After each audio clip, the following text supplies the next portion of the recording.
It may not sound the best, and yes, it still doesn't have a turbo, but the 2018 Toyota 86 is still one of my all-time favorite cars. Let's take a look and I'll tell you why. So not a whole lot has changed on the Toyota 86 or GT86, depending on where you're from, since the car was first released back in 2012. On the plus side though, this 2018 version has the latest facelift, as well as a bunch of other goodies inside and out. Now, my sincere apologies for the weather today. It is raining, it is wet, it is cold, and it's about as grey as this special colour that Toyota calls moon slate grey.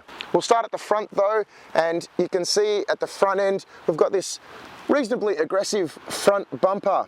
Some cool shape to it here at the front, and we've got this black plastic grille underneath the number plate there. We've also got automatic LED headlights and LED daytime running lights, and quite a cool feature, little detail, if we get the water off the headlight there, is you can see that logo just there on the headlight. That's on both headlights. Nice little touch. You can just see him there. Underneath that, we've got your fog lights, and they're in this black plastic surround just there. If we have a look down the side, you can see that the original 2-piston 86 logo from the early cars has been swapped out for this side strake, this non-venting side strake, and instead there's been a replacement change for this round 86 logo just there. This car's also, along with this special paint, been fitted with an optional dynamic performance pack from Toyota, and that means that it gets these 10-spoke 17-inch alloy wheels with Brembo brakes front and rear. If we have a look at those, we can see that they're 4-piston Brembos up front, clamping 3 26mm ventilated discs, and at the back we've got 2-piston Brembos clamping 3 16mm ventilated discs. Part of the pack also includes Sachs dampers front and rear, and we get these wet gloss black mirrors, and if we move to the back, we also get this black alloy rear wing. Also at the back, we've got these cool LED tail lights, which I quite like. I think they look pretty aggressive. We've got a black plastic rear diffuser with the rear fog light there, and your dual exhausts. If we have a look inside, and you can see that the Toyota 86 cabin really is probably one of the most basic getting around, but it's so clean and so functional that I can't help but like it. I'll just point out too that these red highlights that you can see are again included in the pack when you get the moon slate grey exterior paint with the dynamic performance pack as an option. If we jump inside and out of the rain,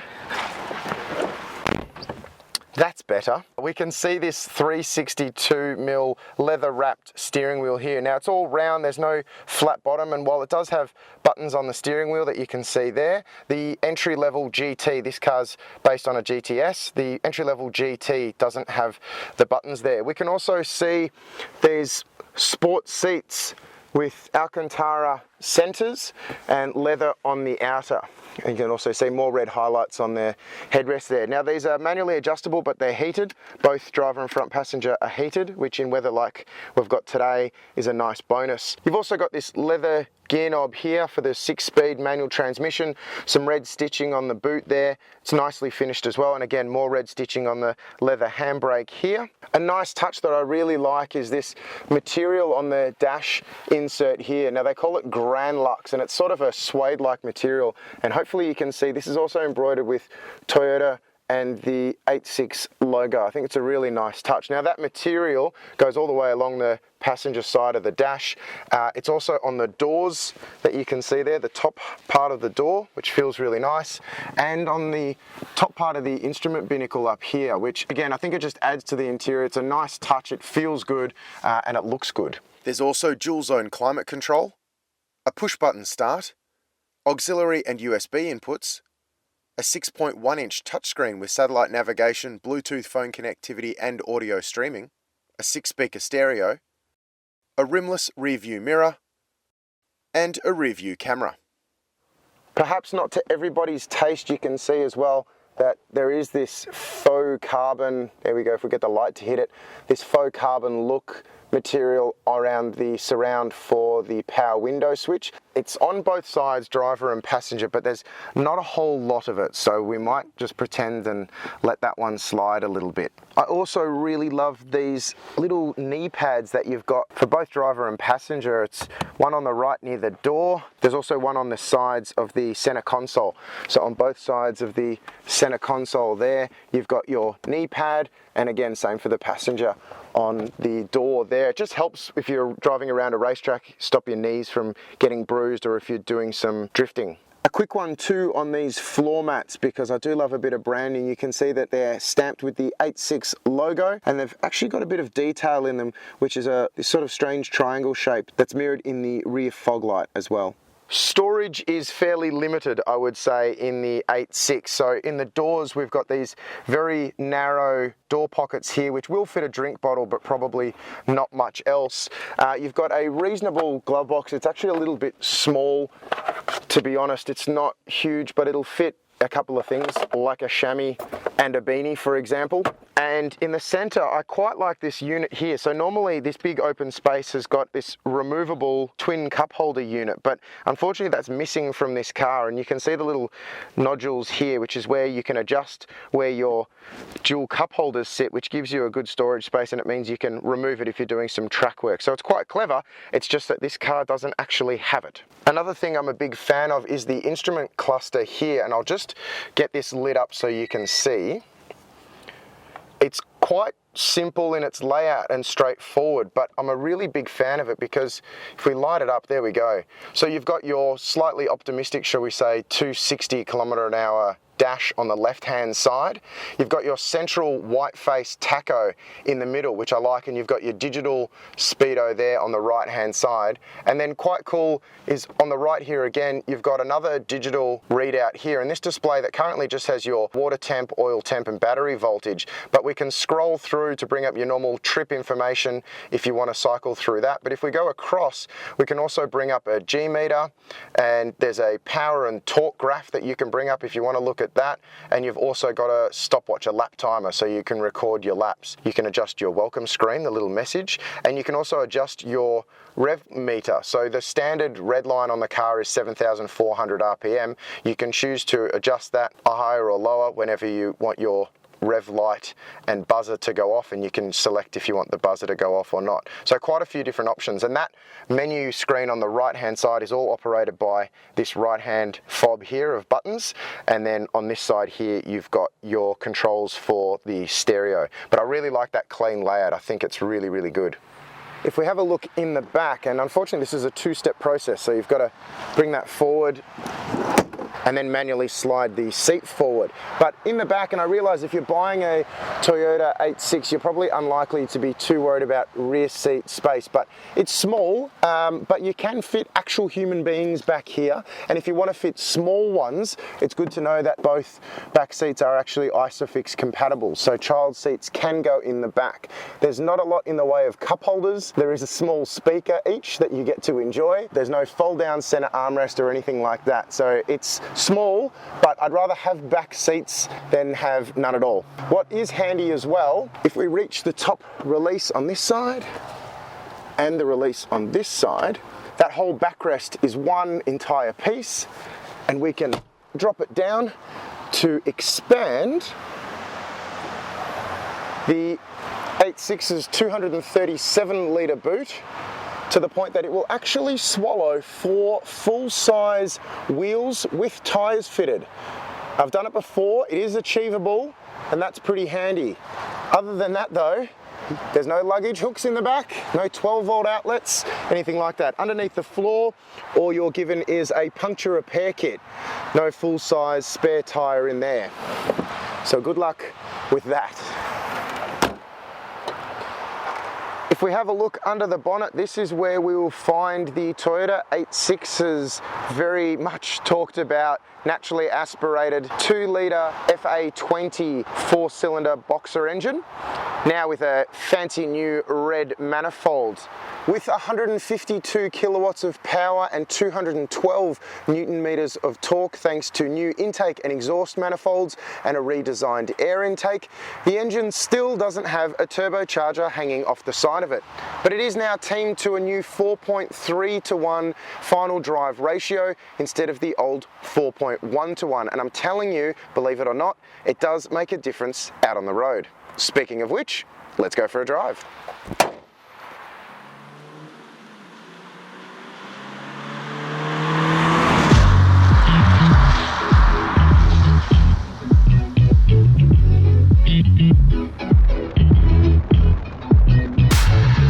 Sitting on the edge, I contemplate.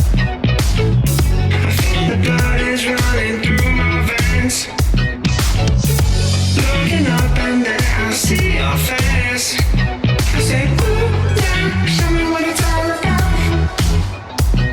It's the way you pop your body. The way you pop your body. Dance without worry. Slide on over here. It's the way you pop your body.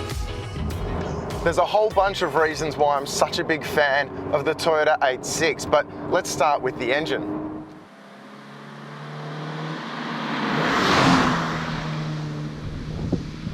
I know peak power isn't until 7,000 RPM, and that's only 400 RPM shy of the rev limiter, and I know peak torque isn't until 6,400 RPM, but I'm telling you, that final drive ratio change has made a massive difference.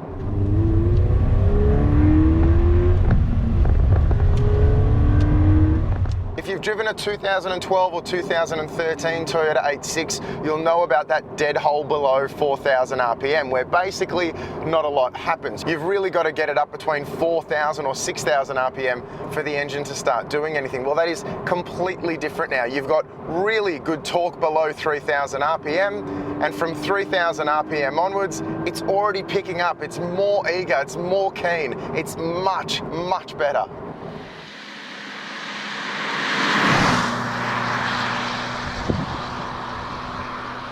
It's also worth pointing out that with 152 kilowatts coming from its naturally aspirated 2-litre engine, the Toyota 86 actually makes more power than both Aussie-delivered S14 and S15 Nissan Silvias, two cars that both were powered by turbocharged 2-litre 4-cylinders. And with a curb weight of around 1258 kilograms, the 86 actually has a better power to weight ratio than both of those cars. Another thing I love is this gearbox. Oh, it's so good. You got short, notchy throws, and it's matched so well to the clutch. So the clutch travel just perfectly matches the throw on the gearbox. Another thing that's awesome is this pedal placement. It's absolutely bang on. It means you can nail your heel and toe shifts every single time.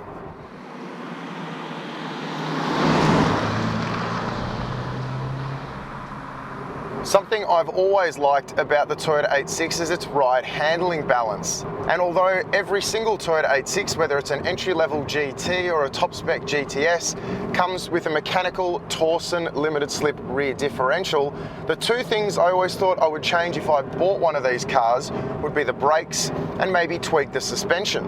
Well, that's exactly what Toyota has done with this optional dynamic performance pack. And I can tell you these Brembos, they're excellent. Not only do you get much improved stopping power, but it's a firmer pedal. It just gives you much more confidence, especially on twisty roads like this. As for the Sachs dampers, they really haven't ruined anything in terms of ride. The car's a little bit firmer, but it's really not a huge difference. What you do get though is a much more planted feel, much more stability. For me though, the real secret ingredient as to what makes the Toyota 86 so good, it's the steering. It is simply one of the best steering systems of any car ever built ever. It gives you all the response, all the feedback you want, and it makes the whole car so much more engaging. It's not something that a lot of modern cars get right these days, but the Toyota 86 absolutely nails it. And it's something you take for granted. It's not something you initially think of when you drive the car. But like I said, for me, I think it's exactly the thing that you connect with most. You can feel what the rear wheels are doing. You can feel what the front wheels are doing. You can feel how much grip you have or don't, depending on the conditions. It's that communication between car and driver. That's what makes this car so good.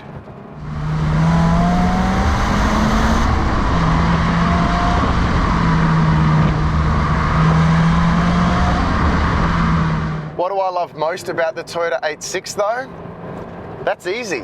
It's just pure. It's just pure fun. It's a car you never want to stop driving. You just want to find more bends, more turns, have an excuse for more gear changes, more heel toes. You want to feel what's going on beneath you. The longer the road, the longer the journey, the better. The late 90s and early 2000s were a golden era for Japanese sports cars, and unfortunately that hasn't continued into modern times. But the Toyota 86 reminds me so much of those older Japanese imports. Not in a bad way at all. It doesn't feel like an old car. It just feels like a car from that golden era where the focus was on the driver so that the driver could focus on driving. It feels like it's from a time when the priority wasn't on adaptive suspension and how big the touchscreen is and if it has Apple CarPlay or Android Auto. It doesn't feel like it needs sport modes and adaptive exhaust noise and steering that gets weightier or lighter. It's just, it is what it is. It's just so pure. And I know that people will still cry that it needs a turbo, but I'm telling you, it really doesn't. This car is still absolutely one of my favorites. I don't want to give it back. I don't want to stop driving it. It's just something really, really special. If you've never driven one, do what you can to get behind the wheel, find your favorite piece of twisty road and tell me you don't want to buy one. Oh, I really don't want to hand this car back. I really don't want to. I love driving this thing. Please, if you have any questions at all, leave them in the comments below and I'll do my best to answer them. And remember to subscribe. See you next time.